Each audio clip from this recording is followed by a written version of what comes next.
genetically engineered species by the Anunnaki. Next slide. Okay, here we go. The cerebral cortex is the deeply convoluted surface region of a brain that is most strongly linked to intelligence, lower right. It's the stained part out here.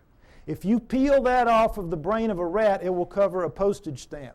Peel it off of a monkey, it'll cover a postcard. Peel it off a chimp, it'll cover a sheet of typing paper. Peel it off of us, and it'll cover 4 sheets of typing paper. Now, you can see this is a transition. This is clearly a transformation. Now, there's some weird things about it. These guys are using all they've got. All they've got. We're using 1/2 of one page in a very different way than they are using what they have. 1/2 of one page. How do we know? We all know. We use about 10% of our brains. We know that from the studies done with idiot savants. You know that. And we know there are thousands of miles of neural network in our heads not being used. We don't know why. We don't know why. I'll tell you why. We shall make the atom who's strong but not too strong, smart but not too smart. They sealed it off genetically at the 10% mark or wherever it is. We don't know exactly where it is. But wherever it is, they sealed us off. You don't want your slave to be anywhere near as smart as you. You, in fact, want your slave to be so decidedly inferior to you that you never have to worry about treating it like a slave. So they engineered us to be really clever to ourselves, but for them, we were smart enough to talk, take instructions, act with a little bit of ingenuity and self-reliance. They could turn things over to us and kind of let us take over and do it. They gave us just enough to be wonderful in our own eyes, but be pond scum relative to them. It's what they did.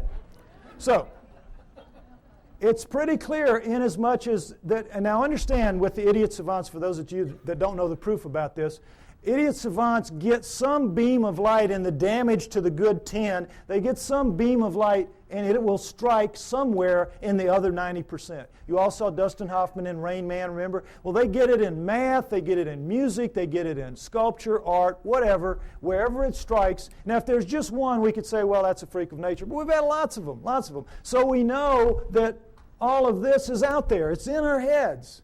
We just can't access it. We just can't use it. But if it wasn't in our heads, it wouldn't be in their heads. So we know that it happened. They have no idea how. Well, I say that the Anunnaki did it deliberately, and that makes sense to me. Next slide. Okay, mitochondrial DNA, late 1980s, you might remember this. In humans, over 99.99% of a cell's DNA is packed into the cell nucleus, with a small amount occurring outside the nucleus in small structures called mitochondria. That's these babies right here. They're about 16,000 base pairs long. Now, when you have a mixing and a mating, the DNA in the nucleus mixes. But with the mitochondrial DNA, it does not. Sperm doesn't have mitochondrial, eggs do. And so females pass it down intact generation after generation. Well, when this was figured out in the 70s, boy, the botanist and the geneticist said, great. Now we can go and find out if the split from the common ancestor was closer to 8 million years or closer to 5 million years. Remember that? We're going to now pin it down. It's going to be one or the other. We're going to figure it out.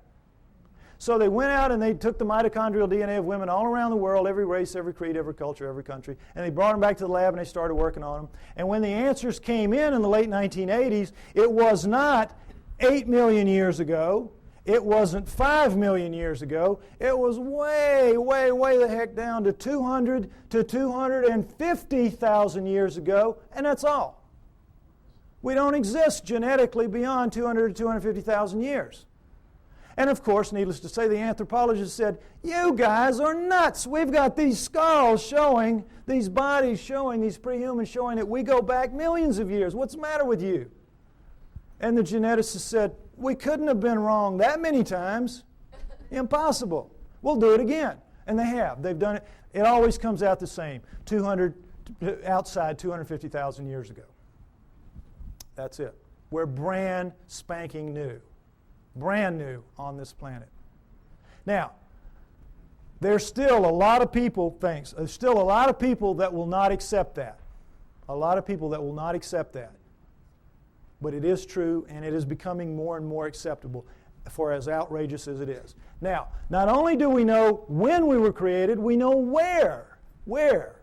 Because the oldest of us consistently kept coming in southern Africa. Next slide. And in fact, the cover of Newsweek in 1987 showed that if in fact there was an Adam and Eve, they were black. They would have to have been black. But of course they knew the flack they were going to catch, in the South at least, so they made the blacks look as white as they could. This guy looks almost as white as OJ, doesn't he? But the point is, in trying to have it both ways, they caught it coming and going, because you can imagine the letters to the editor after this issue. But the point is, it tells the truth. The oldest of us do come from southern Africa, and we definitely are 200 to 250,000 years old. And guess what else? That is just what the Sumerians say about us. That the Anunnaki created us around 200 to 250,000 years ago in southern Africa to dig their gold. What a coincidence. What a coincidence. Okay, next slide. Okay, what happens when a creature is born in the wild severely screwed up physically? What happens to it? Dies, right? Parents will kill it. It will not put that defect into the gene pool. You're looking at the great exception. You're looking at 28 of our most severe genetic defects, but we have 4,000 and counting.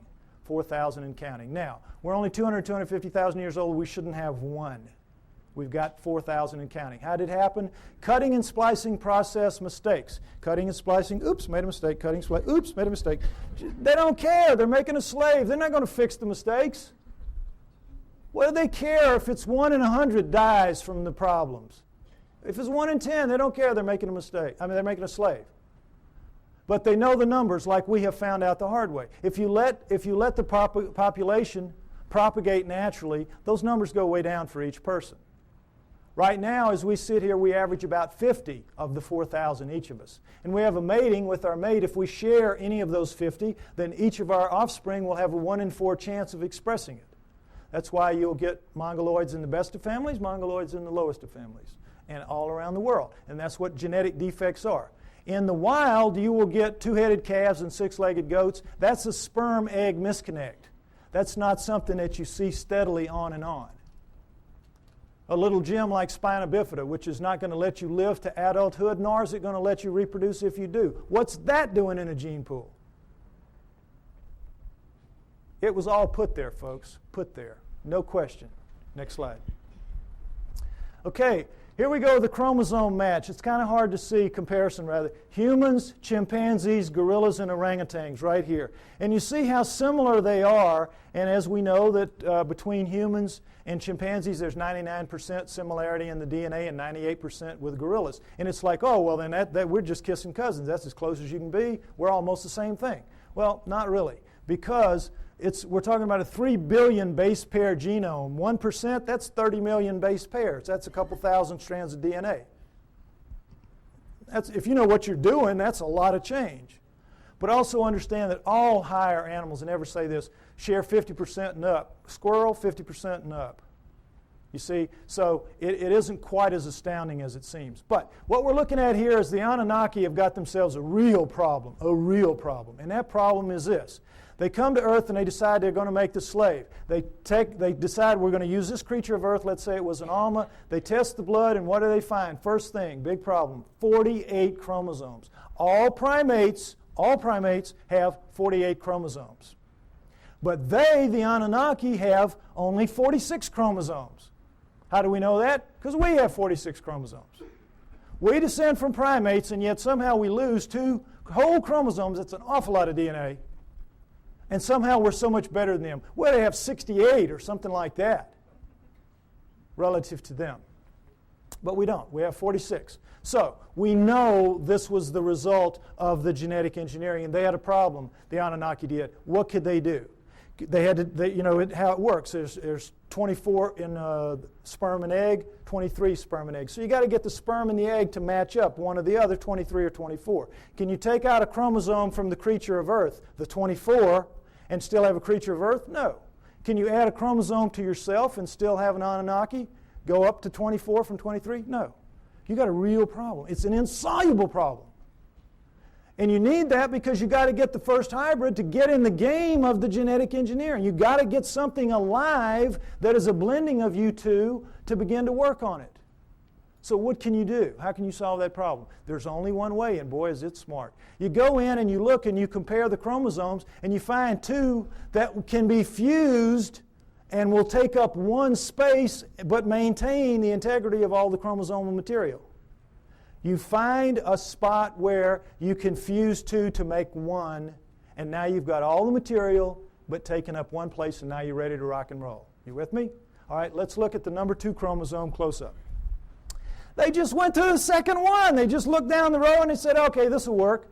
Orangutan, 2 and 3. Gorilla, 2 and 3. Chimp, 2 and 3. Human. Uh-oh. Fusion.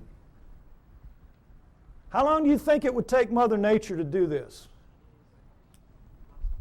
There's no clearer proof that we're genetically engineered just like they say we are. Next slide.